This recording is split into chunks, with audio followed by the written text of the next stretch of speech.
O que eu devo fazer se o meu cão ou gato ingeriu algum alimento e teve diarreia, teve dorzinha de barriga? Isso é bastante comum acontecer e eu quero trazer na aula de hoje alguns raciocínios que vocês devem seguir para quando acontecer esse tipo de situação com o pet de vocês.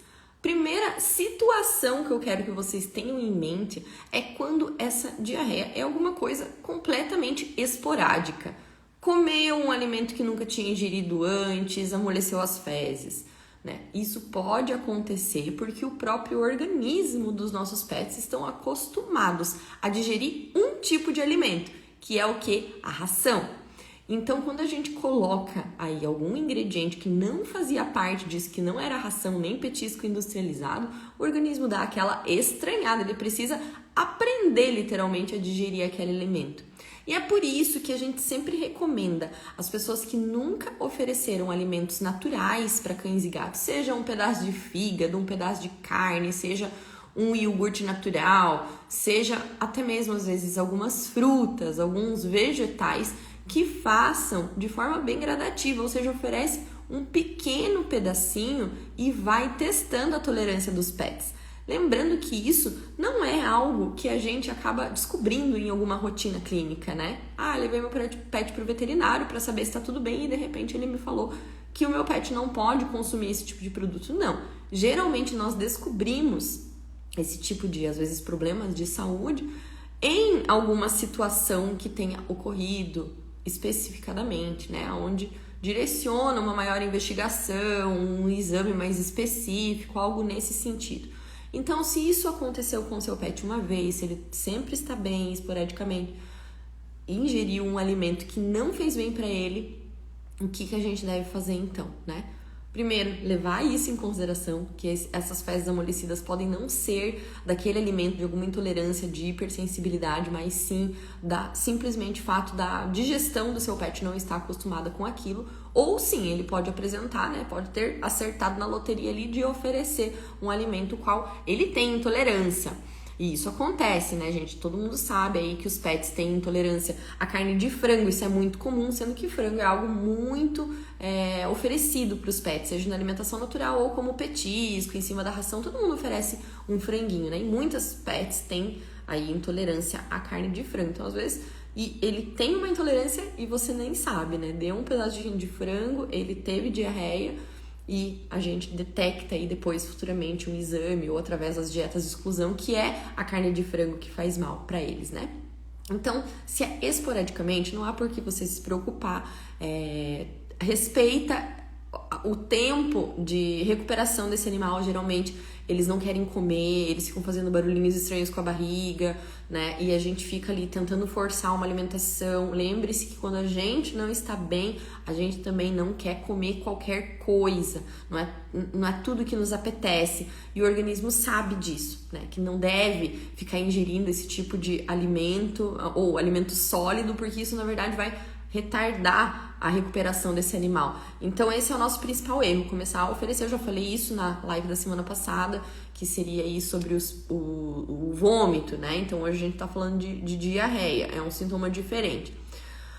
Mas tem pets, muitos pets hoje estão com o que a gente chama de disbiose. Pode até não ser uma disbiose, mas é algum tipo de desequilíbrio da flora microbiana intestinal.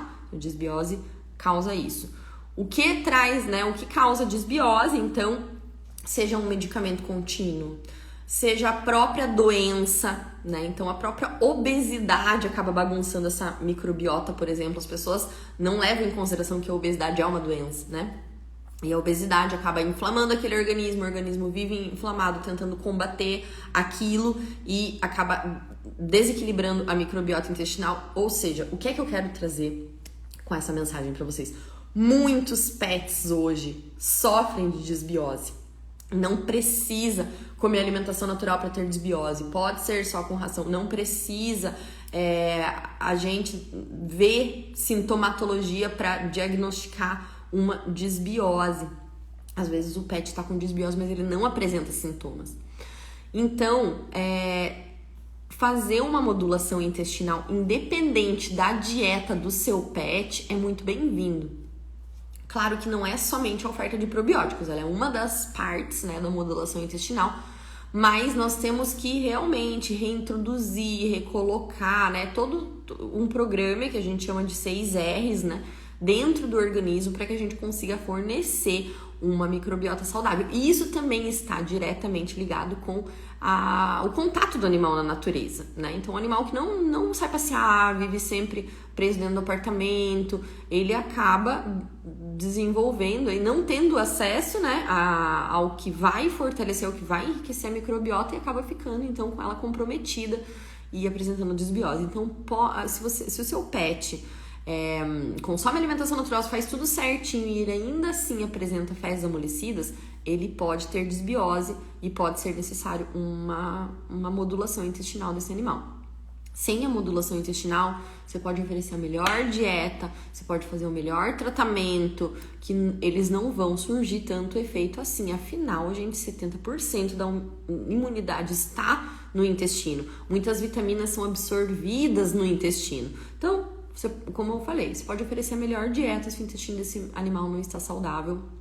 Isso é motivo de alerta, né? Da gente acender aí a luzinha da preocupação para investigar melhor, porque esse tipo de coisa não é investigada na clínica, né? Como eu falo. Você vai fazer um check-up no seu cachorro, você não vai sair de lá com exames específicos. Na verdade, exames da nutrição são realmente bem específicos, como a vitamina D, né? Você não vai perceber deficiência nutricional em exames simples de rotina. E também a gente consegue detectar aí, né, a desbiose através de alguns exames, nós conseguimos ter ideia do que está acontecendo naquele organismo. Só que são exames que não são pedidos na rotina clínica. Então é por isso que cabe ao tutor essa atenção ao seu pet para justamente conseguir, junto com o veterinário clínico, direcionar esses exames e às vezes sim solicitar exames específicos. Por isso, gente, que passar por um Nutri é importantíssimo mesmo que você não queira, né, oferecer alimentação natural para o seu pet. É possível fazer uma consulta, é possível fazer um tratamento com nutracêuticos, é possível fazer uma modulação intestinal independente da dieta desse pet. Então essa é a mensagem que eu quero trazer para vocês, porque o nosso assunto é diarreia. Se você tem um pet que tem diarreia com frequência, que come qualquer coisa, já amolece cocô, dá um pouquinho de atenção para a alimentação desse pet, porque uma dieta natural aí vai fazer toda a diferença. E nós temos muitos clientes que, Deus o livre, não podem consumir um grãozinho de ração que desanda tudo e com a comida natural acabou dando certo. Mas isso é um processo. Nós temos que acostumar o organismo daquele animal novamente. Então nós temos que fazer uma dieta de fácil digestão, nós não podemos colocar tantas fibras nessa dieta. Por isso que muda de uma dieta de manutenção, né, para um cão adulto saudável. Por exemplo, o arroz integral que a gente utiliza, ele tem mais fibras do que o arroz branco. E quando a gente quer uma dieta de fácil digestão, seja para doença inflamatória intestinal, seja para gastrite, né? A gente trabalha, por exemplo, com arroz branco, porque ele é mais facilmente digerido, né? Então, podem ser indicadas algumas dietas terapêuticas. E outro alerta que eu quero trazer aqui, gente, já que nós estamos falando sobre isso, é que muitos pets sofrem de doença inflamatória intestinal, assim como muitos humanos, né? Isso vem, assim, realmente sendo cada vez mais frequente na prática clínica, seja da medicina veterinária, ou seja, dos humanos. A atenção realmente à saúde do intestino, a presença aí de doenças que vão agravando, né? Só que geralmente eles só são diagnosticados, os cães que realmente já têm uma condição, né? Como eu falei, não é uma simples diarreia que vai fazer aí os clínicos investigarem todo o problema especificamente intestinal dos animais. E pode ter certeza, seu pet está obeso, ele tem um desequilíbrio na microbiota intestinal. Se seu pet tem alguma doença crônica, ele tem um desequilíbrio na flora intestinal e isso tem que ser visto, tem que ser recolocado. Se você não oferece probióticos, iogurte natural, fibras, prebióticos, que é o alimento das bactérias, né, boas do intestino, para que elas possam crescer e se multiplicar, ter substrato para se alimentar, né? Porque senão as ruins vão sempre se sobressair as bactérias boas e acaba trazendo aí esse tipo de sintomatologia. Se o seu pet esporadicamente vomitou porque ele consumiu um ingrediente, aquilo foi ocasional, foi pontual, não há por que se preocupar. Observa, respeita o tempo de recuperação daquele animal. Se o seu animal vive tendo problemas com isso, não é normal. A gente precisa passar por uma modulação intestinal, precisa investigar melhor o que está acontecendo com esse pet. Vocês têm alguma dúvida, gente? Como é que é aí na casa de vocês? É muito complicado essa parte digestiva dos pets, porque eu vejo isso muito assim, não tem um padrão, né? Eu tenho muitos colegas que quase só recebem problemas intestinais. Os meus pacientes geralmente não têm problemas intestinais aparentes, mas a gente entra com o fortalecimento do sistema digestivo justamente porque a gente está fazendo uma transição alimentar ali para uma dieta específica, então já faz desde o começo.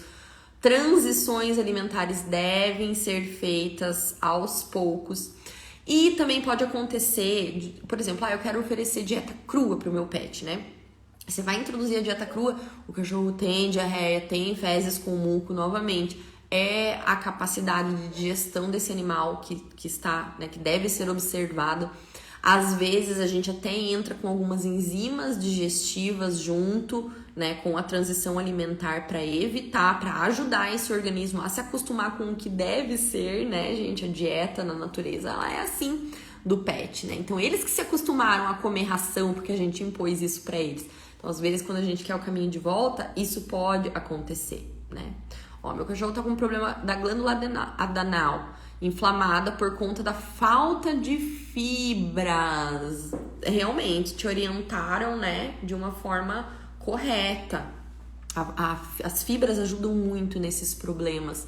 E tem alguns nutracêuticos que também que podem ajudar a melhorar a saúde dos pets, né? Então, além do tratamento alopático, porque é uma terapia em conjunta, a gente entra com os nutracêuticos. Eu vou dar outro exemplo aqui, por exemplo, você vai no pet, seu pet tem no veterinário, seu pet tem gastrite e ele te receita omeprazol por períodos prolongados. Isso bagunça completamente a flora microbiana, né? Então, os nutracêuticos não trazem efeitos colaterais assim porque são naturais. E, na verdade, a gente direciona exatamente para o que a gente quer, né? Para a resposta do organismo que a gente quer ter com aquele nutriente. Então, é muito bacana e ajuda, sim, essa questão de fibras. Quando a gente quer acrescentar fibras na dieta, tem várias possibilidades da gente fazer isso, né? A gente tem que levar em consideração a proporção de fibras solúveis e insolúveis também para não dar gases, para não trazer um problema do outro lado, né? Porque é muito fácil a gente falar, tá, falta fibra na dieta, o que eu vou fazer? Dependendo da fibra que eu colocar, pode não resolver o problema, pode piorar o problema. Então, tem que levar isso em consideração. A Psyllium é muito conhecida e muito utilizada, e você pode utilizar na sua casa, misturado com a ração ou com a alimentação natural, e ela vai trazer um resultado positivo. Mas, gente, sempre, eu não quero diagnosticar nada à distância aqui, né, por causa de uma frase, sempre com acompanhamento do profissional responsável pela nutrição, que é quem vai realmente conseguir direcionar todos essas decisões, né? Essas estratégias nutricionais adotadas. Mas realmente, olha só, né? Como uma fibra é importante, porque se você faz dieta, às vezes tem gente que acha que dá alimentação natural, mas não é, né? É arroz, frango e cenoura, né? Pode ter certeza absoluta que tá faltando fibra nessa dieta e que isso pode vir a prejudicar o animal. Eu percebo que minha filha, que quando começa muito frango, ela desenvolve feridinha na pele. Então, parei de dar e melhorou bastante. O dermato dela, que chamou a atenção do frango, realmente deu certo. É verdade, isso é muito comum. E é comum com outros ingredientes também, como cenoura, por exemplo. Ninguém pensa que a cenoura pode dar uma reação, né? Mas é bem comum. A gente tem vários pacientes que têm a hipersensibilidade à cenoura também. E uma curiosidade, gente, já que nós estamos falando de diarreia aqui também, é que nem sempre os sintomas de hipersensibilidade vão aparecer na pele. Às vezes o sintoma está relacionado com o trato gastrointestinal, ou seja, vai dar vômito, vai dar diarreia, vai dar outro tipo de sintoma. A pele tá ótima, mas se vomita com frequência, se tem diarreia com frequência, às vezes também pode ser isso. Então vale falar aqui porque é o tema da aula, né? Era justamente, na verdade, por causa disso que eu comecei a falar tudo isso. Meu cachorro tem cardiopatia e não consegue digerir a comida. Existe alguma ração ou remédio digestivo? Olha, melhor opção de alimentação, você sabe qual que é, né? É a alimentação natural. Com certeza, absoluta. Agora sim, digamos que não seja possível, né? A gente consegue fazer um tratamento justamente através aí dos nutracêuticos que vão ajudar a capacidade de digestão desse animal. Entre os mais leves, né, que já resolvem, até alguns mais complexos, como o próprio HCl, né? Porque o que acontece? Quando a gente tira a acidez desse estômago com os prazóis, né, omeprazol, a gente acaba prejudicando essa parte digestiva. Então a gente precisa retornar essa acidez, né, no trato digestivo. Então às vezes a gente até coloca ali, além das enzimas digestivas, né, o HCl. Mas olha, vale muito a pena a alimentação natural, tá? Ou pelo menos uma dieta mista. Então consultem os veterinários, zootecnistas, nutrólogos e busquem esse tipo de solução, porque muitos clínicos não veem isso. O clínico aprendeu na faculdade a tratar sintoma da doença. Ele não aprendeu sobre nutrição a fundo de cães e gatos e o que é que a nutrição pode fazer pelos seus pacientes. Tanto que hoje a alimentação natural vem ganhando confiança dos colegas veterinários justamente por trazerem resultados. Os tutores buscam, ele não sabe sobre o assunto, mas os tutores buscam, os tutores passam por nutrólogos, os tutores entram na dieta, às vezes contra a vontade daquele veterinário clínico, né? E melhora. Então, os veterinários sabem disso, né? Hoje está muito defasado quem não indica ou quem não recomenda alimentação natural. Mas, infelizmente, ainda acontece. A gente recebe diariamente mensagens de pessoas. E não é nem a gente que fala troque de veterinário, né? Eu nunca falei isso. Mas as pessoas trocam. As próprias pessoas falam pras pessoas. Tipo, sério, troca de veterinário então. Tá muito defasado. Porque os tutores estão muito informados. Olha só, vocês estão aqui comigo assistindo informação, né? Que muito veterinário não sabe. A N ajuda a diminuir o apetite. Meu cachorro come a ração e fica pedindo mais. Olha, na verdade a N piora isso. Porque imagina, é uma comida muito gostosa, muito saborosa, que certo o cachorro pensa que ele não vai mais ganhar aquilo na vida. O que tá acontecendo? Tô me dando comida de verdade, vou comer. Se você der 5 vezes a quantidade de comida, ele vai comer, né? Então isso é apetite exacerbado. Isso a gente resolve com fibras, também com ingredientes que promovem a saciedade, mas isso não se resolve com a N, que é do animal. E ele vai querer comer mais, imagina a ração. Se ração ele já quer comer mais, imagina a alimentação natural. O segredo é se basear pelo peso. Está ganhando peso, tá comendo demais. Está perdendo peso, tá comendo de menos. Está estabilizado no peso, tá comendo a quantidade certa. Então, a gente também tem que sofrer aí, né, pra não cair em tentação, pra não ser refém dos bichinhos, porque eles nos fazem de refém mesmo e a gente vai dar mais. E muitos pets estão obesos hoje por causa disso. Sou médica veterinária e tento ao máximo indicar petiscos naturais e a própria N. Fantástico, gente. A gente precisa disso, né? O petisco por si só, o industrializado, não tem nem desculpa, né? Não tem nem porquê a gente recomendar um petisco industrializado. Melhor que de fruta, melhor que de vegetal. Ah, mas meu cachorro não come isso. Claro, ele tá acostumado a comer aquele bifinho cheio de glutamato monossódico, então é uma reeducação alimentar, gente. Reeducação alimentar não é fácil pra gente, nem pra eles. Mas é nós que abrimos a geladeira, é nós que compramos o alimento. É a mesma coisa você falar, meu filho de 2 anos só come porcaria. Tá, mas foi você que deu porcaria pra ele, entende? Então, é você que tem que também arcar com isso, né, pra mudar aí essa parte. Então, nós, veterinários, temos que informar os tutores, às vezes, lá do começo, um filhotinho já vem, né? Então, tudo isso e também as estratégias que a gente tem pra ajudar essas pessoas a alimentarem seus pets com mais saúde, independente da alimentação natural. Com ração, isso é possível, né?